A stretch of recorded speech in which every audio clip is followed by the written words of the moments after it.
Hi friends, welcome back to SR Kitchens. Friends, ఎంతో రుచిగా ఉండే మినప్పప్పు పచ్చడి ఏ విధంగా తయారు చేసుకోవాలో చూపిస్తాను.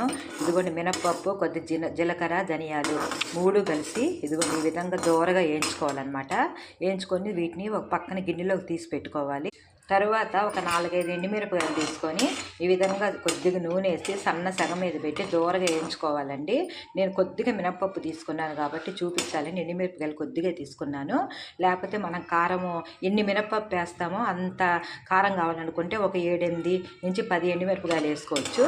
నేను కొద్దిగా చూపిడానికి తీసుకున్నాను కాబట్టి ఇదిగోండి ఈ విధంగా దూరగా వేయించుకోవాలండి. ఇదిగో వేయించిన మినప్పప్పుని ఇదిగో ఈ విధంగా ఒక గిన్నెలో పెట్టాను చూడండి. మినప్పప్పు, జీలకర్ర, ధనియాలండి ఇవి.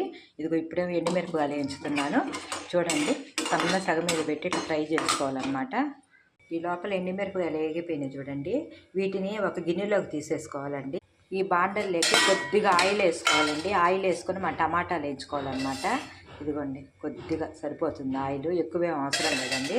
ఇదిగోండి ఒక 3 టమాటాలండి. ఇదిగో ఈ విధంగా తరుక్కొని ఈ విధంగా వేసుకోవాలన్నమాట.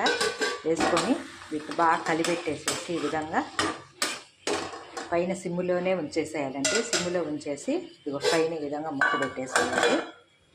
ఈ లోపల మగ్గిపోతాయండి అవి. ఈ విధంగా మధ్య మధ్యలో మూత తీసి కలుపుకుంటూ ఉండాలండి.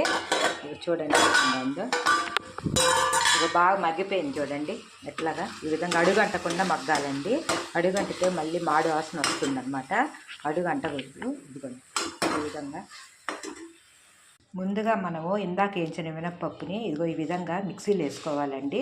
మినప్పప్పు ఈ విధంగా మెత్తగా మెదిగిపోయినాక దాంట్లోకి 4 ఎల్లుల్లిపాయ రెమ్మలు, ఒక ఇందాక మనం వేయించి పెట్టుకున్నాం కదండి ఎండుమిరపకాయలు, అవి వేసుకొని ఇవి కూడా మెత్తగా గ్రైండ్ చేసుకోవాలండి. ఎండుమిరపకాయలు, మినప్పప్పు అన్నీ నలిగిపోయాయి కదండి. ఇప్పుడు ఇదిగో ఈ విధంగా కొద్దిగా చింతకాయ తొక్కుని తీసుకోవాలండి. మనం మగ్గబెట్టుకుని టమాటా గుజ్జు, సాల్ట్ కూడా వేసుకోవాలన్నమాట. ఇదిగో సాల్ట్ ఇక్కడ సైడ్కి వేసాను చూడండి. సాల్ట్ ఇదిగోండి మాది రెడ్ కలర్ సాల్ట్ అండి. సాల్ట్ కూడాను అంతా కలిపేసి తగినంత సాల్ట్ అది వేసేసుకొని మొత్తం మిక్సీ జార్లో వేసి ఒక్క రౌండ్ తిప్పాలండి. ఈ విధంగా సన్నగా ఉల్లిపాయని కూడా తరుక్కొని ఇదిగో ఈ విధంగా కలుపుకొని ఒక్కటే రౌండ్ కచ్చా బిచ్చా తిప్పాలండి. ఉల్లిపాయ వేసాక పేస్ట్ లాగా తిప్పకూడదు అనమాట. ఒక్క రౌండ్ తిప్పుకోవాలి. ఈ విధంగా ఉల్లిపాయలన్నింటినీ చేత్తో ఒక్కసారి మెదుపుకోండి. ఇదిగోండి ఉల్లిపాయలు ఈ విధంగా నలగాలన్నమాట. ఇదిగోండి ఇట్లా ఉండాలన్నమాట. ఎంత రుచిగా ఉంటుందంటే అంత రుచిగా ఉంటుందండి ఇది. ఇంక ఇంతేనండి, గిన్నెలోకి తోడేసుకోవడమే, తాలింపు కూడా అవసరం లేదు. ఈ విధంగా గిన్నెలోకి తోడుకోవాలంటే ఎంతో రుచిగా ఉండే మిరపకారం చూడండి. పచ్చడి ఎంత బాగా రెడీ అయిపోయిందో. దీన్ని వేడి అన్నంలోకి తింటే చాలా బాగుంటుంది.